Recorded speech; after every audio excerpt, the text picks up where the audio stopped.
Bon sabbat à vous, chers frères et sœurs. J'ai fait le choix de rester près de vous ce matin.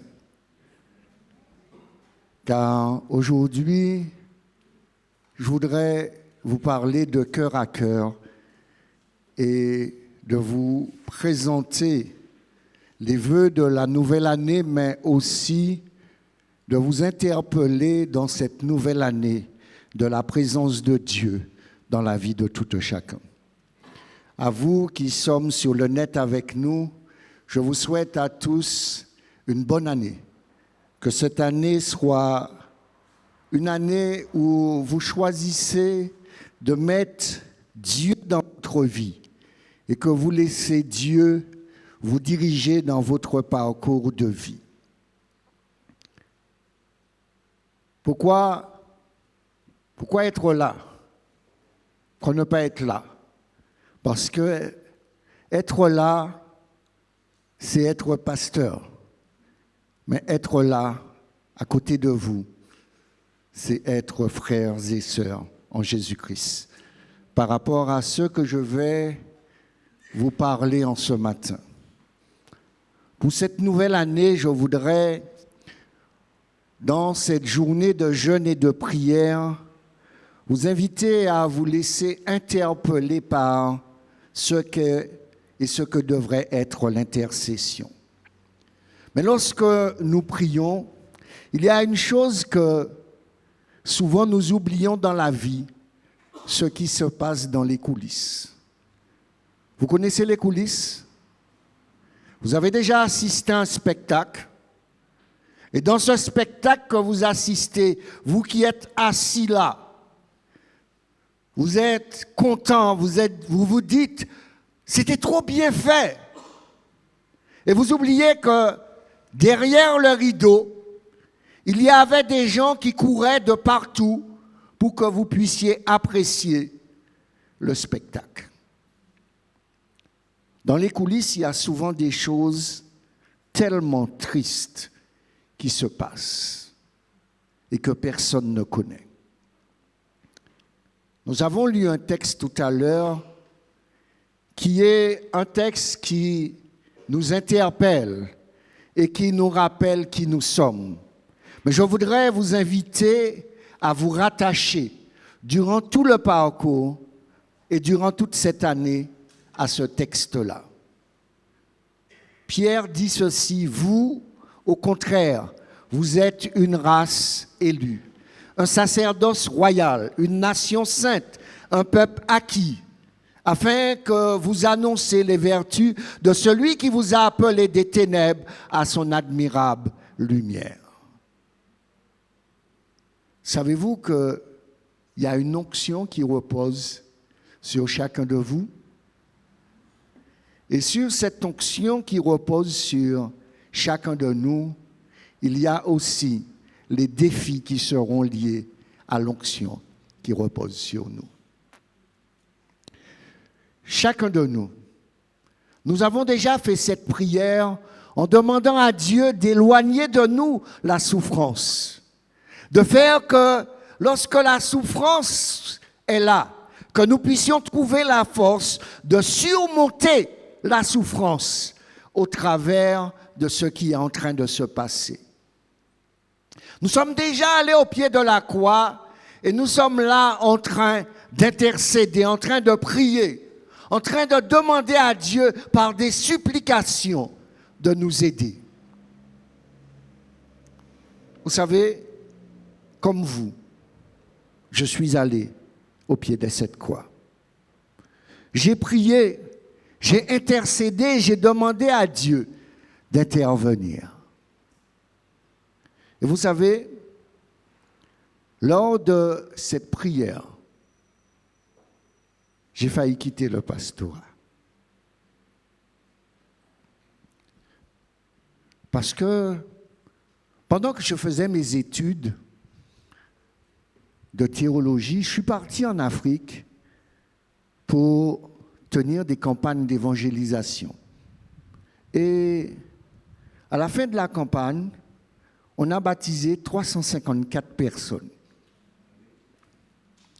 Mais je suis revenu et une semaine après,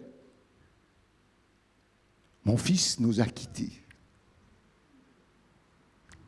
Et j'ai demandé à Dieu pourquoi. Pourquoi?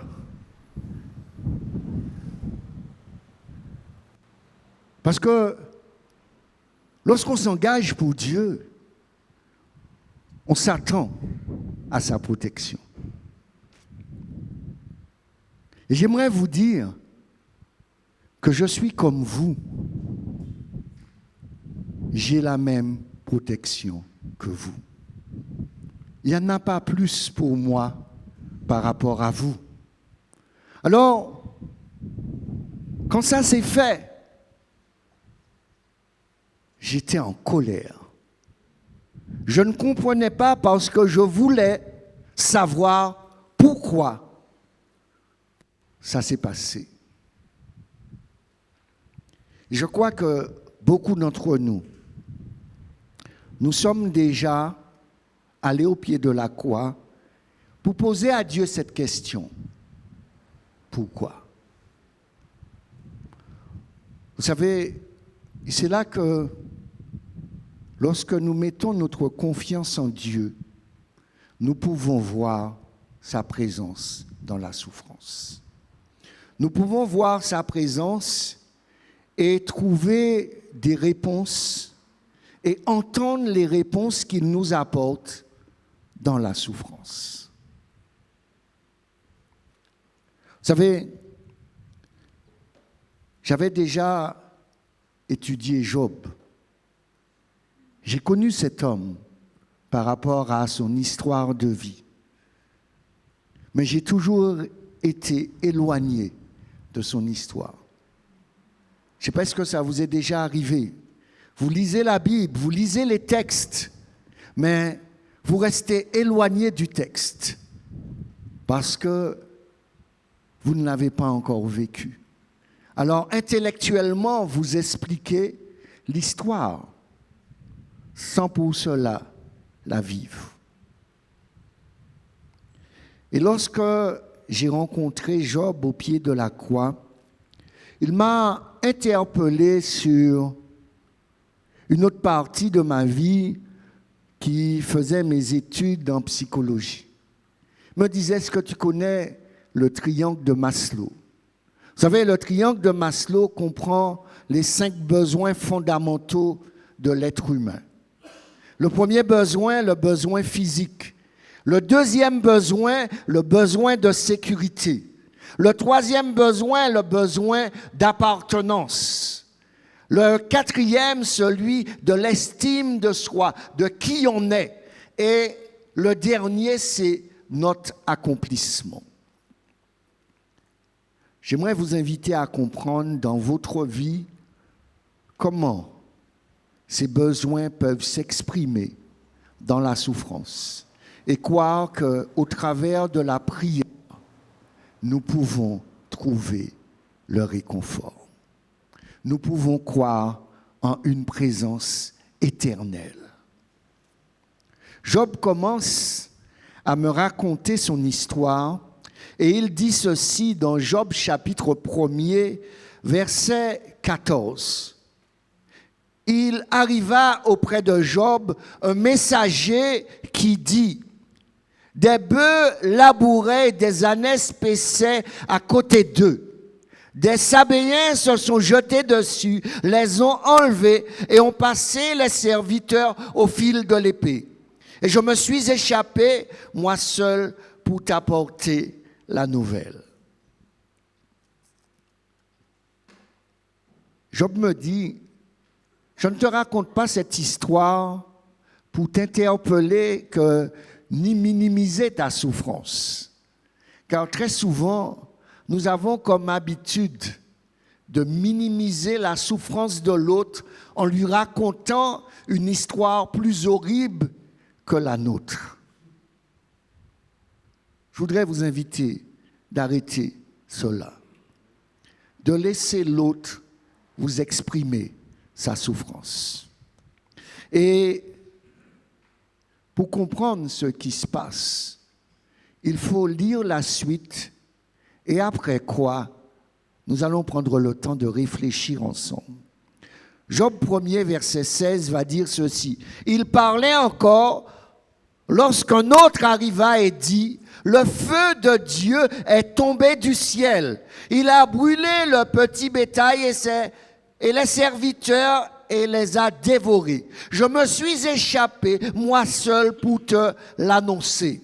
Il parlait encore lorsqu'un autre arriva et dit, des Chaldéens formés de 3 bandes se sont précipités sur les chameaux. Ils les ont pris et ont passé les serviteurs au fil de l'épée. Je me suis échappé, moi seul, pour te l'annoncer. Il parlait encore lorsqu'un autre arriva et dit, tes fils et tes filles annonçaient, mangeaient et buvaient du vin chez leur frère, le premier-né, quand un grand vent venu d'au-delà du désert et frappa les 4 coins de la maison. Elle s'est écroulée sur les jeunes gens et ils sont morts. Je me suis échappé, moi seul, pour te l'annoncer. Combien de temps se sont passés? Vous vous êtes déjà posé cette question? Combien de temps s'est passé? À chaque fois que j'ai lu le texte, je n'ai jamais dépassé 45 secondes. Le texte me dit, il parlait encore lorsque le suivant est arrivé. Il parlait encore lorsque le suivant est arrivé. C'est là que j'ai compris l'horreur du mal. C'est là que j'ai compris que lorsque tu choisis d'accepter l'onction de Dieu, des choses horribles peuvent t'arriver. Mais il y a une chose que j'ai aussi compris. Dieu sera toujours présent dans ma vie. Cet homme avait tout perdu. Lorsque nous reprenons ce triangle de Maslow, nous allons voir que les besoins physiques avaient disparu. Tous ses biens, ça a complètement disparu. Son besoin d'être en sécurité aussi a disparu. Son besoin d'appartenance au travers de ses enfants aussi ont disparu. Chers amis, lorsque l'épreuve arrive, le diable ne fait jamais de concession. Il va dans les limites que vous n'imaginerez jamais qu'il ira. Il les a tous tués. Il aurait pu laisser un fils ou une fille pour apporter la nouvelle. Il les a tous tués.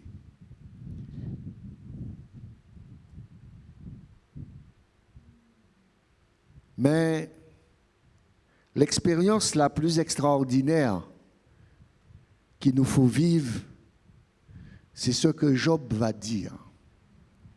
Et que je trouve que même moi, à une époque, j'ai été tellement arrogant de croire que j'étais capable de dire cette phrase.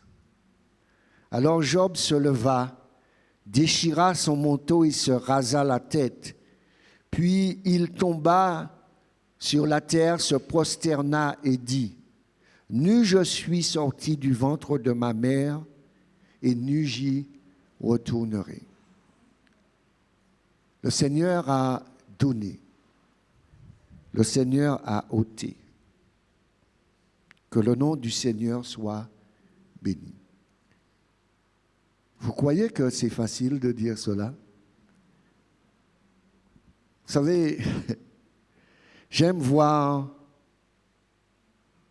notre arrogance de prendre des versets de la Bible et d'annoncer des vérités qui ne sont pas vécues.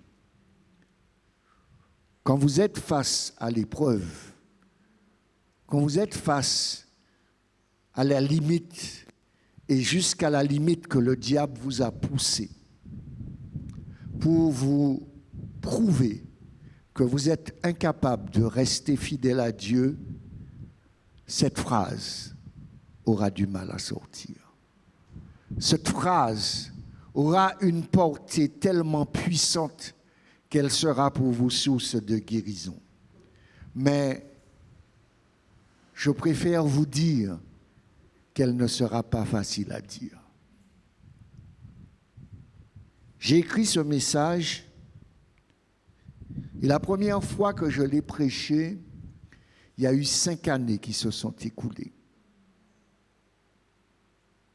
Avant même d'accepter de rentrer dans le processus de guérison. Chers amis, chers frères et sœurs, lorsque l'enfant s'en va,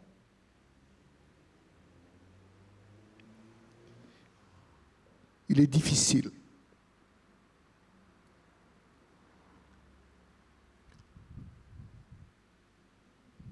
d'avancer. Et je peux vous dire que croire au ministère, c'est vraiment mettre sa confiance en Dieu. Et je voudrais vraiment, pour cette nouvelle année, vous dire qu'il y aura des épreuves dans votre vie. Il y aura des défis à relever. Mais si Dieu n'est pas présent dans votre vie, vous allez couler. Vous allez à des moments avoir énormément de l'eau dans votre bateau. Faites confiance à Dieu. Vous savez, j'ai été comme lui, anéanti. Et je suis resté un certain nombre de temps vraiment à me poser des questions. Et je peux vous dire que ces questions sont nécessaires. Vous en avez besoin.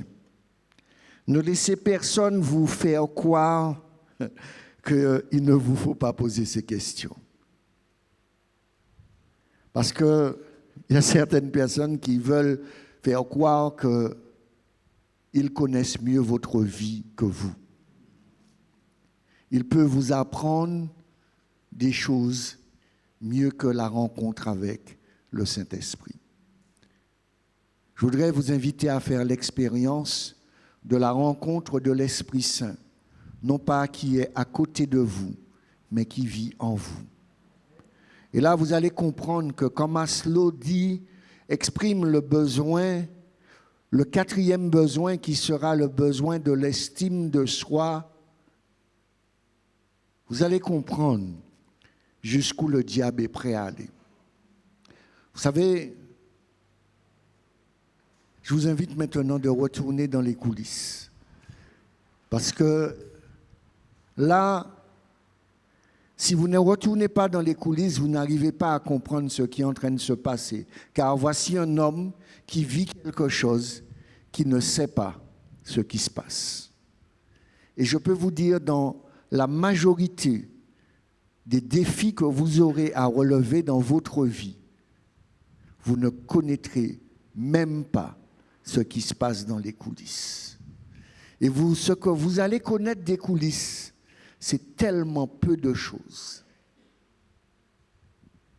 Et vous pourrez être horrifié même de découvrir ce que d'autres ont préparé. Vous serez encore plus horrifié de découvrir que des personnes proches de vous ont préparé des choses horribles pour vous.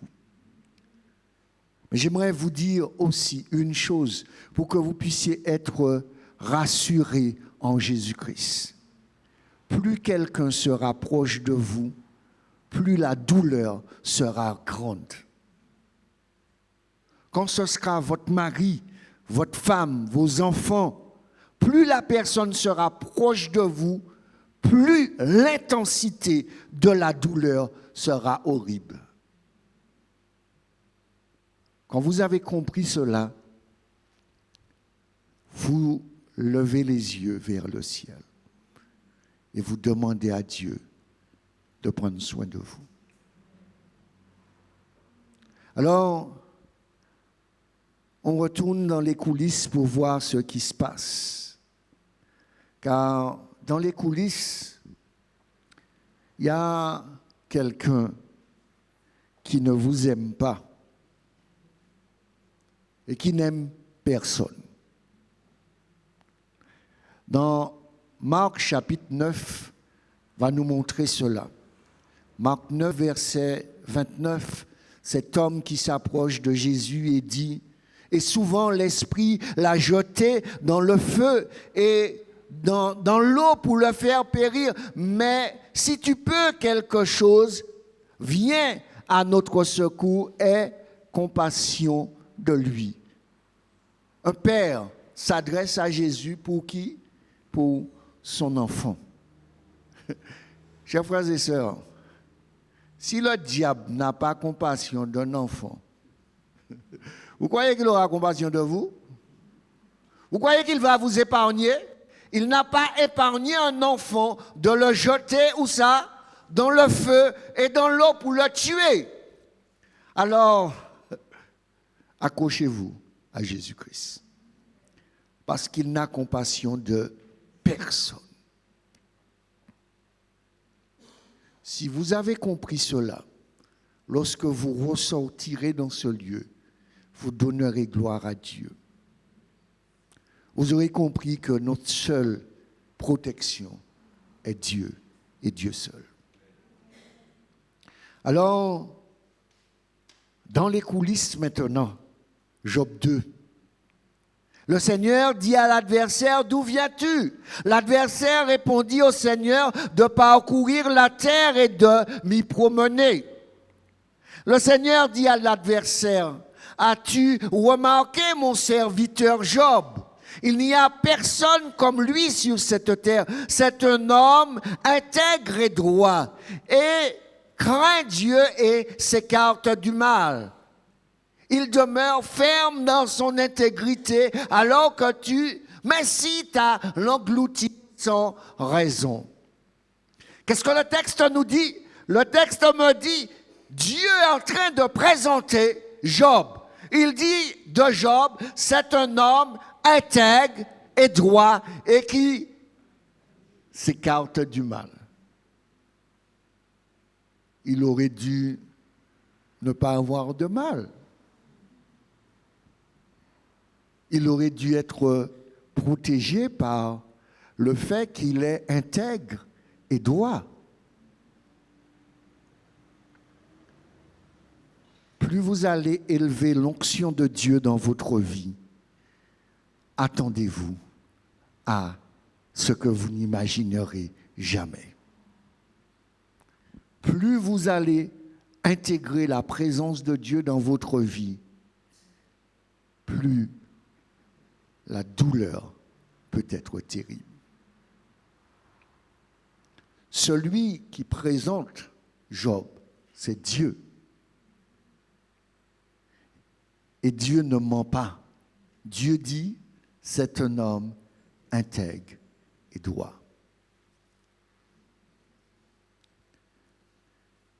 Le texte va continuer en disant, l'adversaire répondit au Seigneur peau pour peau. Tout ce que possède un homme, il le donne pour sa vie.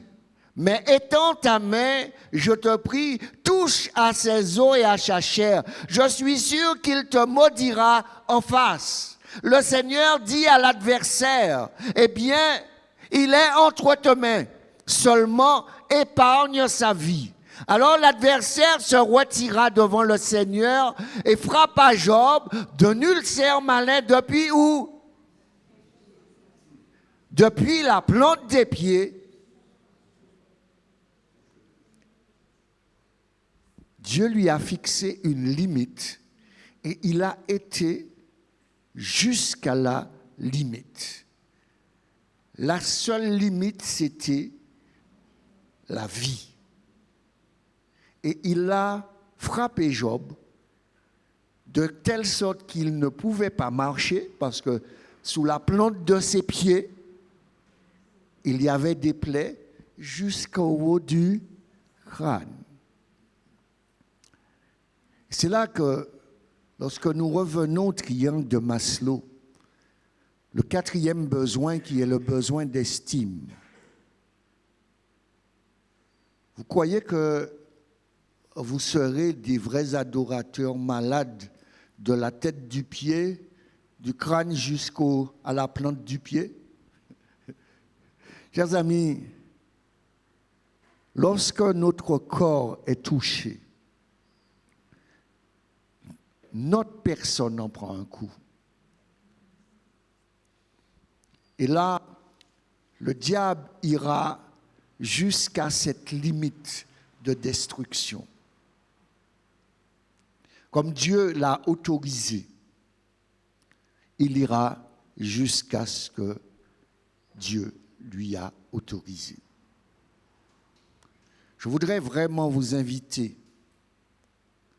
à vous identifier à une seule personne, celui qui sera présent avec vous durant toute votre vie. Mais sa présence ne vous épargnera pas de la souffrance.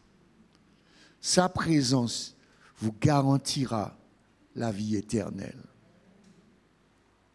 Si vous croyez que parce que je suis pasteur, j'ai un privilège de la maladie, de la souffrance, vous vous trompez lourdement. Personne n'a de privilège.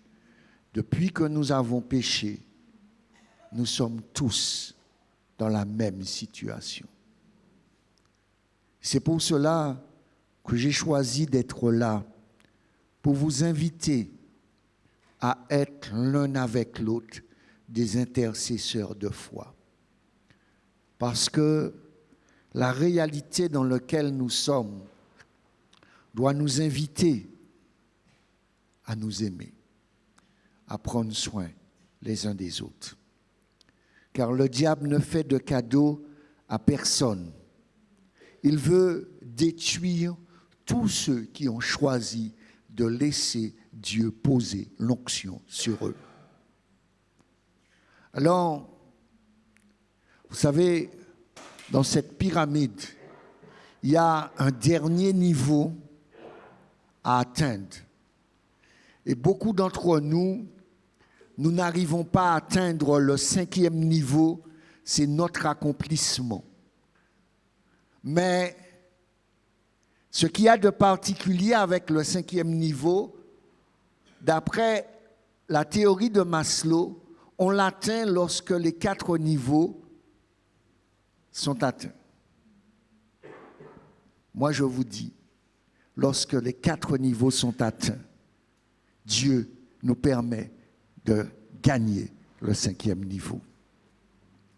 Malgré les 4 niveaux, malgré qu'on aura enlevé ce qui fera vos besoins physiques, boire et manger, malgré qu'on aura enlevé votre sécurité, votre travail, tout ce que vous avez, votre besoin d'appartenance en vous enlevant vos enfants, en vous frappant par la maladie, vous allez à nouveau accueillir l'appartenance d'être enfant de Dieu. Et je vous dis, c'est seulement avec Dieu que même quand les 4 niveaux ont disparu, vous pourrez atteindre le 5e niveau.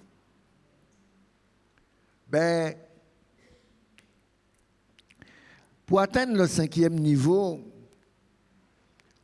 il y a aussi nos proches. Nos proches sont là pour nous aider. Vous êtes d'accord? Pour nous encourager, pour nous permettre d'avancer. Mais la femme de Job va faire un plaidoyer pour Job. Vous savez, chers amis, vous pourrez critiquer peut-être cette femme, mais vous n'étiez pas là quand son mari souffrait. Vous ne savez pas ce qu'elle a vécu. Vous ne savez pas ce qu'elle a vu. On parle de Job, mais une mère a perdu tous ses enfants. Et aussi, relisez l'histoire en comprenant ce qu'elle a vécu, parce qu'elle a aussi tout perdu. Et elle va dire ceci. Sa femme lui dit, tu demeures ferme dans ton intégrité. Maudis Dieu et meurs. Vous croyez quand elle a vu son mari avec des plaies de la tête aux pieds, même moi, quand j'ai visité des malades avec le cancer, et que quand je rentrais dans la chambre, la personne sentait, mais à un point, que quand je sortais de là, l'odeur s'était imprégnée dans mes vêtements. Vous croyez que quand elle dit cette phrase, elle le dit juste comme ça? Le diable a atteint les limites de cette femme. Et elle se sent complètement démunie. Et je voudrais vraiment que lorsque nous voyons cela, que nous devenons des intercesseurs pour ceux qui ont atteint la limite. Il y aura certains d'entre nous qui atteindront cette limite. Mais je voudrais, en tant qu'Église, en tant que frères et sœurs, en tant que membres de la même famille, prier pour celui ou celle qui a atteint cette limite. Mais il y a aussi, après les proches, il y a d'autres personnes qui vont vous visiter. Les amis, quand ils savent que vous êtes malade, ils viennent. Et ils viennent avec de tout leur cœur. Mais les amis de Job vont venir. On m'a aussi visité quand j'étais malade. Mais il y a une chose que j'ai découvert, notre arrogance. Notre arrogance de venir voir le souffrant et de l'assassiner avec des paroles toutes faites. On m'a dit quand on m'a visité, prie, continue de prier. Vous êtes arrogant de croire que vous avez déjà prié plus que quelqu'un qui souffre. Celui qui souffre a déjà prié plus que vous dans votre vie. On m'a dit, peut-être que Dieu a un plan pour voir si tu l'aimes. On m'a dit, c'est dans l'épreuve que grandit ta foi. On m'a dit, qui sait, peut-être que Dieu veut corriger quelque chose dans ta vie. On m'a dit, Dieu ne donne jamais d'épreuve au-delà de tes forces. Vous êtes arrogant de faire l'avocat de Dieu. Je voudrais vous inviter, lorsque vous ne savez pas quoi dire à un souffrant, de garder le silence. Ou si vous ne savez pas quoi dire, ou vous ne savez quoi dire, restez chez vous.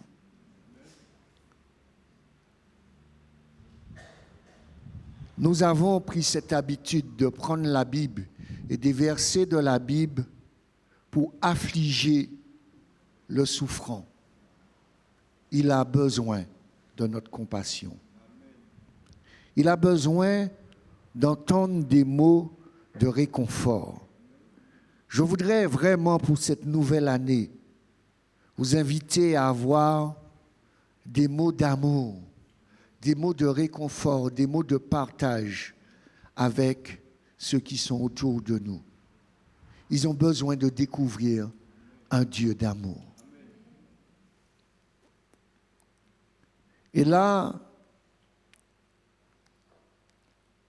quand on est souffrant, il y a des choses, je crois, qu'il ne faut jamais dire à ceux qui sont là.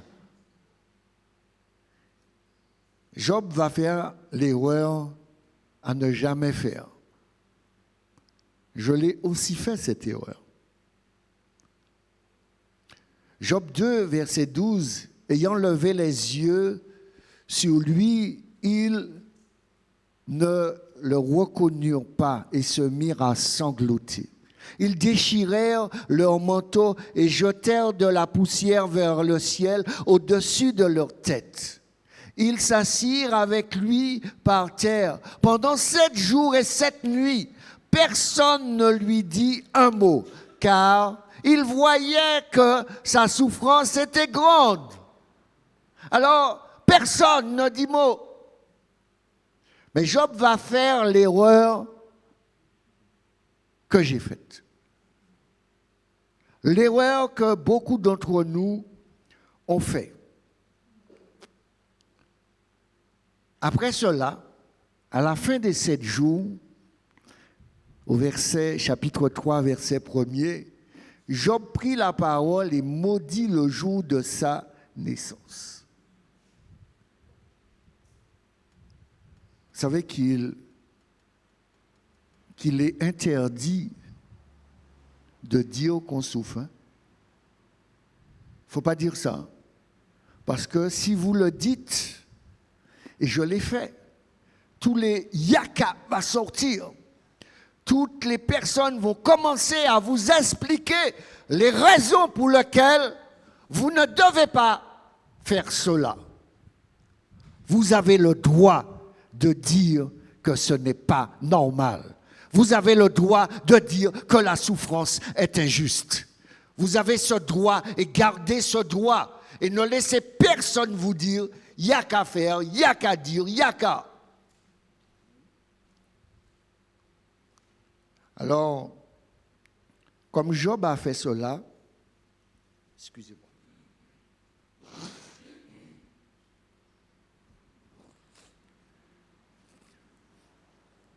Comme Job a fait cela, il a fait l'erreur de sa vie.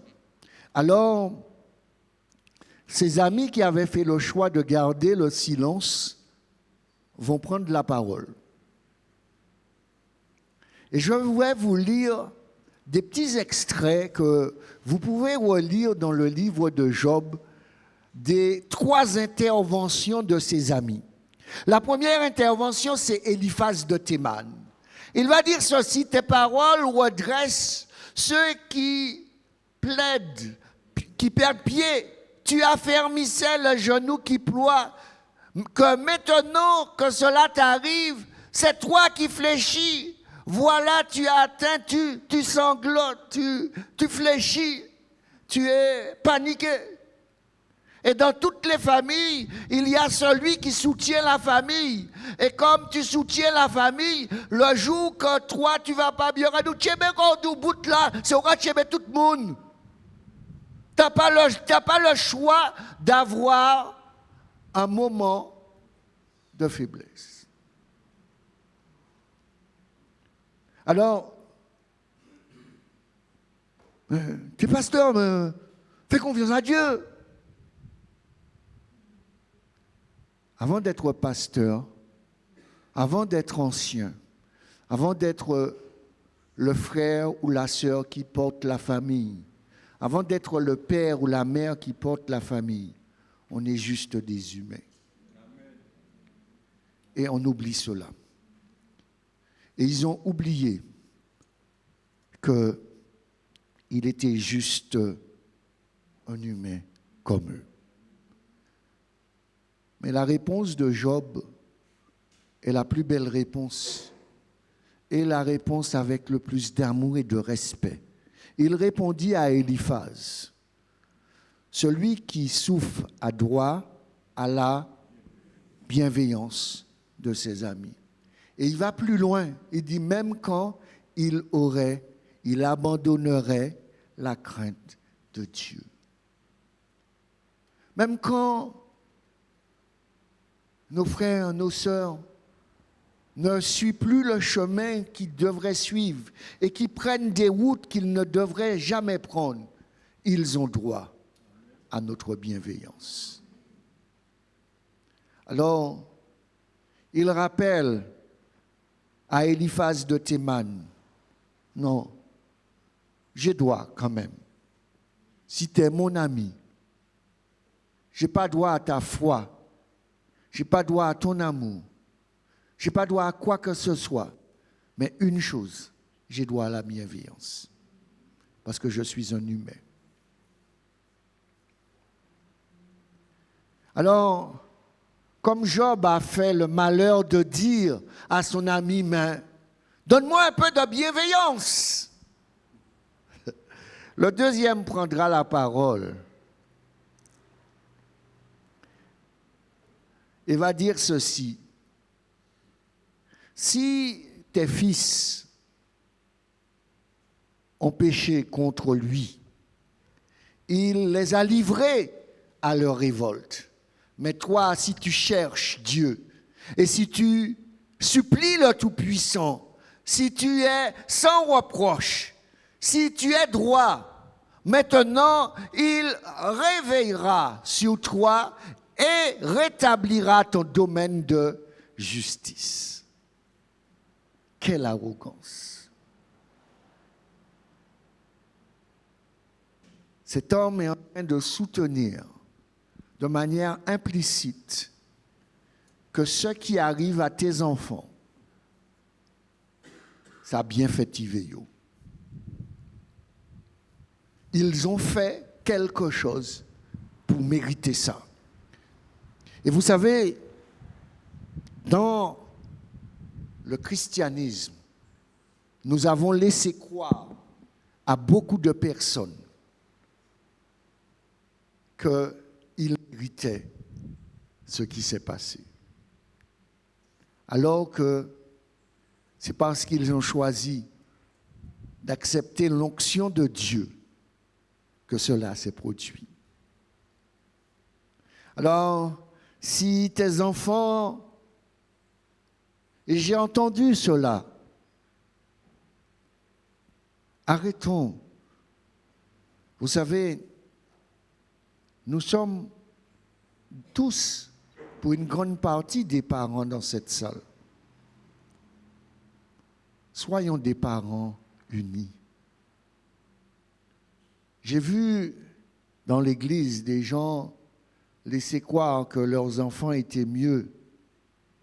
Et quand leurs enfants font une bêtise, ils avaient la honte de leur vie. Vous savez pourquoi? Pas parce que l'église n'a pas eu cette compassion pour eux.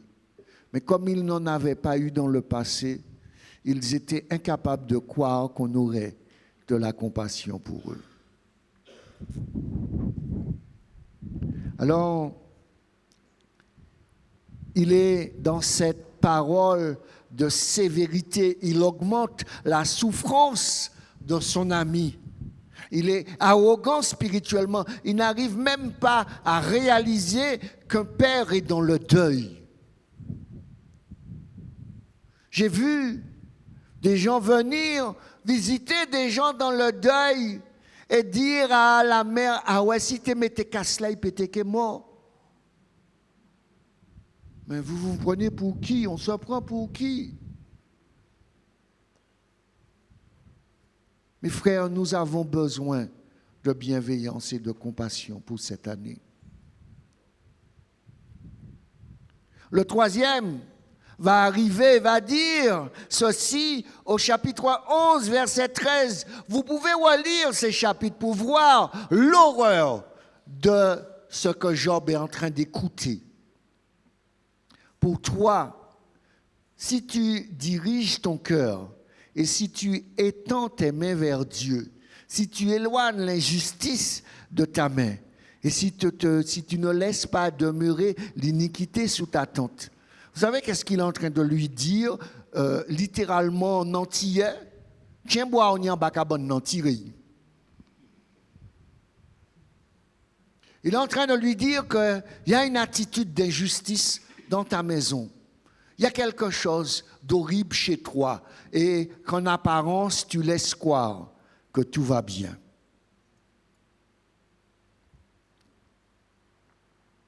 Mais il n'y avait pas 3 amis. Il y avait 3 amis et un jeune qui les accompagnait. Et j'ai trouvé beaucoup de réconfort quand j'ai lu l'histoire de ce jeune homme, Élihu. Je vous lis juste un extrait de ce qu'il dit. Il dit, « Je suis un jeune, moi, et vous des vieux. Aussi craindrais-je et redoutais-je de vous exploser mon savoir. » Parce que ce jeune était assis là avec eux, à écouter les 3 meilleurs amis de Job le massacrer du début jusqu'à la fin. Il n'avait pas prévu de prendre la parole, mais il prendra la parole pour réconforter Job.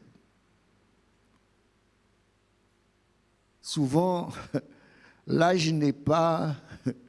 On dit l'âge emmène la sagesse, mais lorsque je lis l'histoire de Job, l'âge n'a pas emmené la sagesse. L'âge a emmené la souffrance. Élihu est le seul à avoir parlé avec bienveillance. Alors, face à cela, vous allez vous retrouver tout seul. Je me suis retrouvé tout seul. Le texte dit, « Lorsque je marche dans la vallée de l'ombre de la mort, je ne crains aucun mal. » Je ne sais pas pour vous si vous avez déjà entendu le silence de Dieu. Il est là. Vous priez, vous parlez, vous n'entendez rien. Vous lui demandez des signes, il n'y a rien qui se passe. Alors vous lui dites, dans 2 semaines, Seigneur, fais qu'il pleuve. Et vous lui donnez le jour, il n'y a rien qui se passe.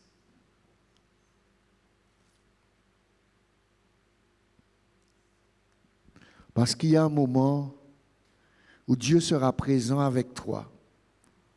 Mais quand il sera présent avec toi, il y a une partie de la route. Tu devras être sûr juste de sa présence. Mais il ne fera rien du tout.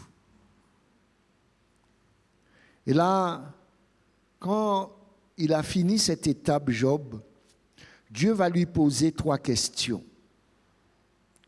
Où étais-tu quand j'ai fondé la terre? Qui a fixé les mesures? Le sais-tu?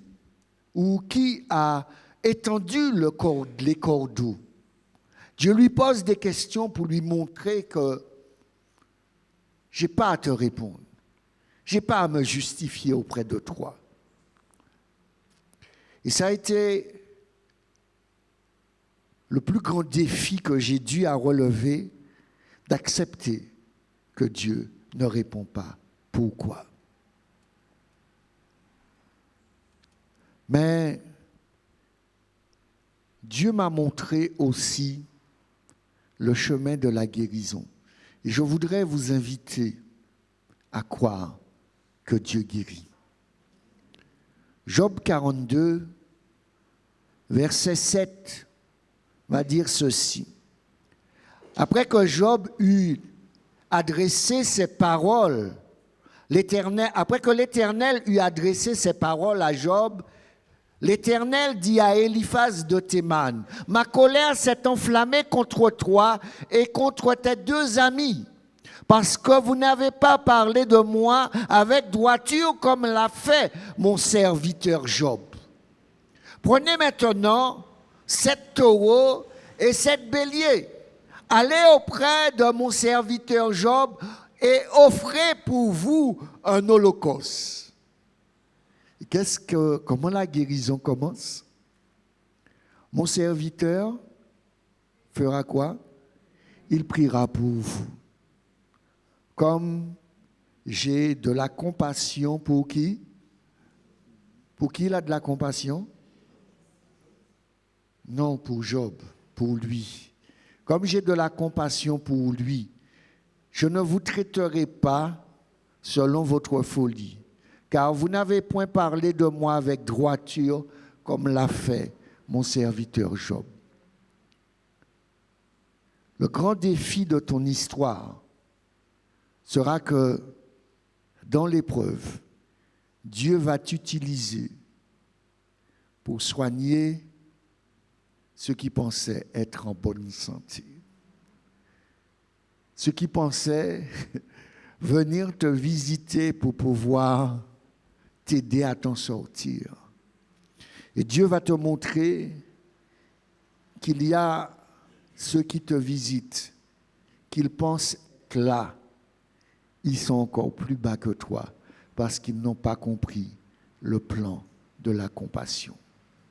Ils n'ont pas compris le plan de la bienveillance. Alors, le vrai défi que tu auras à relever, c'est de savoir est-ce que tu es capable de prier pour eux après qu'ils t'ont encore fait du mal dans la souffrance.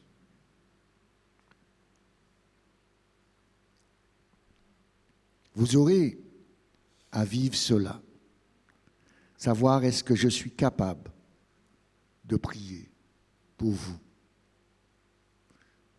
parce que vous n'avez exercé aucune miséricorde, aucune compassion. C'est là que vous comprendrez c'est quoi la présence de Dieu. La présence de Dieu ne se manifestera pas de manière magique, de manière extraordinaire, mais elle va se mettre dans la relation avec toi. Et dans cette relation, il va les ramener vers toi. Et je te garantis que quand tu les verras approcher, il y aura une machine à laver qui se fait dans ton corps. Fais vite l'essorage parce que laisse l'Esprit de Dieu te conduire parce que ce qui sortira sera justifié, mais ne sera pas amour. C'est là que Dieu fait un travail avec chacun de nous. Et le travail qu'il fait avec toi, c'est cette restauration qu'il a présentée dans le livre de l'Apocalypse. Apocalypse 1er, verset 6. Il a fait de nous un royaume de sacrificateurs pour le service de Dieu, son Père.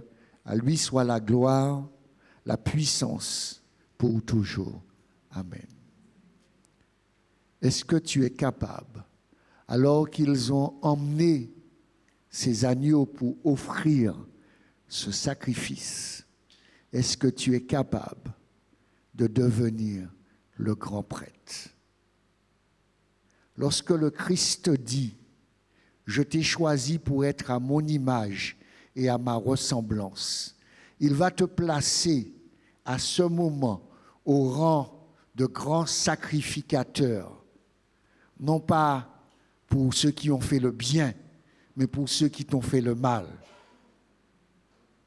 Et là, il va te dire comme Moïse, je te fais Dieu pour Pharaon. Je te fais te présenter comme étant celui qui s'identifie avec Dieu. Et je te fais t'identifier avec moi pour voir ce que moi j'ai vécu.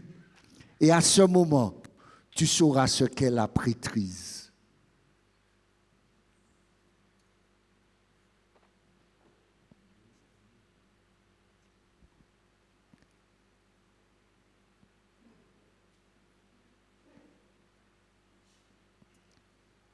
Alors pourquoi nous sommes là?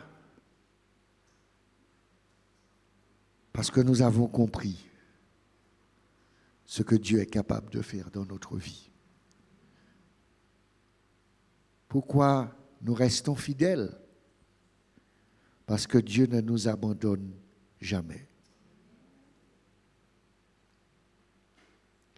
Alors aujourd'hui, il choisit de t'élever en tant que grand prêtre pour devenir celui qui va les présenter à Dieu le Père.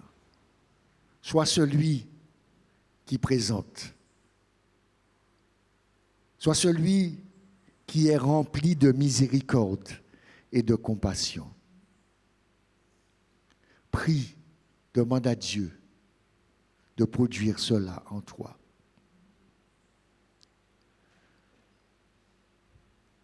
Job 42, verset 10 me dit,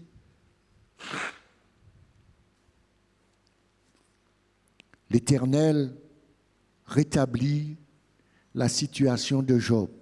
À quel moment? Quand celui-ci eut prié pour ses amis. Et l'Éternel lui accorda le double de tout ce qu'il possédait. Comment Dieu te guérit? C'est parce que tu as compris, tu as accepté la prêtrise. Parce qu'il a fait de toi, il a fait de moi des sacrificateurs. Et je vous invite à vous emparer de la compassion, de la bienveillance, de l'amour qui vient de Dieu, d'accueillir le Saint-Esprit, non pas qui vive à côté de vous, mais qui vive en vous. Et à ce moment, vous pourrez aller au-delà de la souffrance, au-delà de la séparation. Ce que j'aimerais vous dire en ce matin, je ne sais toujours pas pourquoi. Je ne sais toujours pas pourquoi ça s'est passé ainsi. Mais Job m'a emmené dans la guérison par toutes les prières que j'ai fait monter pour devenir, pour accepter la prêtrise.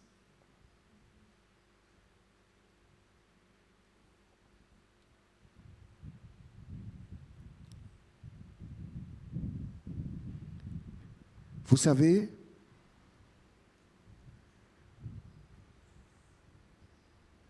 on porte, et je porte toujours, les cicatrices. Et je peux vous dire que vous porterez les cicatrices. Le souvenir sera toujours là. Le 2 juin, je fais rien. Et même si c'est un sabbat, je n'officie pas. Je prends le temps dont j'ai besoin.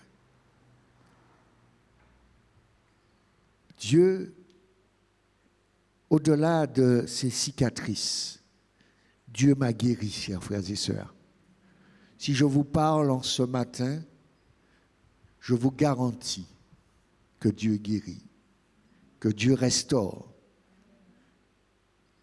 Mais ne laissez personne vous faire croire que lorsque le souvenir reviendra, vous ne serez pas triste.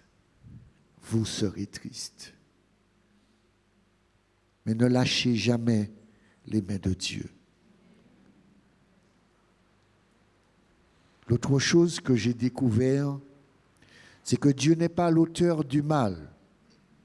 Et Dieu ne fait de mal à personne. Et j'attends avec impatience son retour, car je sais que le mal disparaîtra. En ce matin, ressortez de ce lieu en donnant gloire à Dieu de sa présence dans votre vie, d'un Dieu qui n'abandonne jamais, qui sera toujours présent. Et même si le diable nous emmènera à des limites, vous qui êtes là, devenez des intercesseurs pour l'autre. Soyons dans cette compassion éternelle. Soyons dans cette bienveillance éternelle. Mais soyons des frères et des sœurs pour cette nouvelle année. Que Dieu vous bénisse.